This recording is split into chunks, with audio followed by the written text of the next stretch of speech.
कौशिक जी, पंजाब से। महाराज जी, आपके चरणों में कोटि कोटि प्रणाम।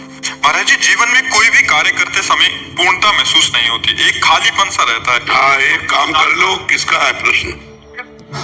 हाँ, एक काम कर लो। प्रविश नगर कीजिए सब काजा, हृदय राखी कौशलपुर राजा। खाली नहीं रहेगा, हृदय खाली नहीं रहेगा। जो भी कार्य करो पहले भगवान को अपने हृदय में चिंतन करो। प्रविश नगर कीजिए सब काजा, हृदय राखे कौशलपुर राजा। भगवान श्री राम, भगवान श्री हरि, पहले उनको नमन करो, उनका चिंतन करते हुए कार्य करो। कभी हृदय खाली नहीं रहेगा, आनंद से भरा रहेगा। समझ रहे आप?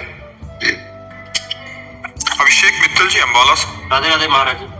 महाराज जी, भगवान श्री कृष्ण भगवत गीता के अध्याय 18 में कहते हैं कि यदि तुम सदैव मेरा स्मरण करते हो तो मेरी कृपा से तुम सभी कठिनाई और बाधाओं से को पार कर पाओगे। यदि तुम अभिमान के कारण मेरे उपदेश को नहीं सुनोगे तो तुम्हारा विनाश हो जाएगा। महाराज जी, इसका भावार्थ ऐसा है कि अगर भगवान की आज्ञा के अनुसार नहीं चलोगे तो मनमानी चलोगे। और मन है बहुत दुष्ट है, ये कभी गंदी से गंदी बात की सलाह देता है, कभी अच्छी से अच्छी बात की सलाह देता है। तो इनकी दोनों सलाहों को हमें भगवान की आज्ञा से मिलाना होगा। तस्मात् शास्त्रम प्रमाणम ते कार्याकार्यो व्यवस्थितो। ये जो मन कह रहा है ये ठीक है कि गलत, वो भगवान की वाणी से मिलाया। तो ये भगवान की वाणी कह रही है, ये बात हम कैसे समझेंगे? तो भगवान का नाम जप करो, भगवान का चिंतन करो, तो तुम्हारी बुद्धि पवित्र होगी। पवित्र बुद्धि ही भगवान के वचनों को समझ पाएगी। तो जो भगवान के वचनों को समझ गया, उसका समस्त जो विपत्तियां हैं, जो दुर्गम कठिनाइयां हैं, उसके लिए घास फूस के समान लांघता चला जाएगा। अगर भगवान की वाणी नहीं समझी, मनमानी आचरण किए, तो दलदल में फंसते चले जाओगे, विपत्ति में फंसते चले जाओगे। यही सर्वनाश है। बुद्धि का भ्रष्ट हो जाना ही सर्वनाश है।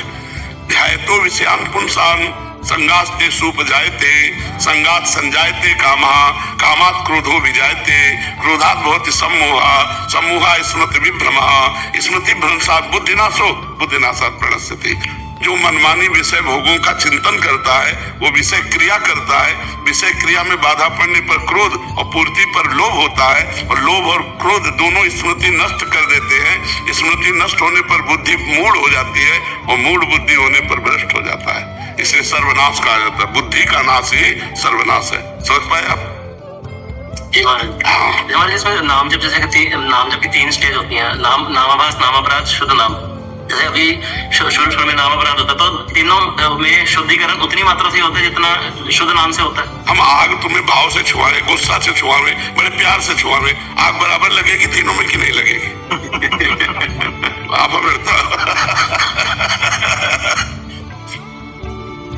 बहुत बुद्धि मत चलाओ, नाम जप करो। जी महाराज जी, राधे राधे। महाराज जी, मैंने ये माना तो था कि मेरे गुरु ही, मतलब आप ही ब्रह्म हो, आप ही श्री जी हो, आप ही लाल जी हो, लेकिन इसका अनुभव कभी नहीं हुआ। क्योंकि आप हमारी बात को नहीं मान रहे। अगर आप राधा राधा राधा राधा राधा राधा राधा राधा राधा हर श्वास में रटे तो आपको पहले रोना आएगा, और फिर आएगा बलिहारी गुरुदेव ऐसा आनंद दिया।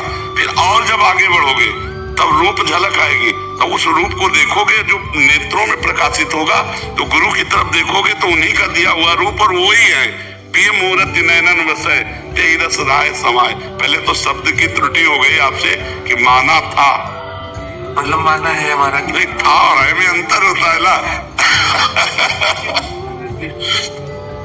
नाम जप करो, पवित्र आचरण करो, भगवान को भोग लगा के भोजन पाओ, और लंबे समय तक सातों दीर्घ काल निरंतर सत्कार सेवितो दृढ़ भूमि, दीर्घ काल तक, लंबे समय तक। तो हमारी जब वासनाएं नष्ट होंगी, हमारे मानस नेत्र खुलेंगे।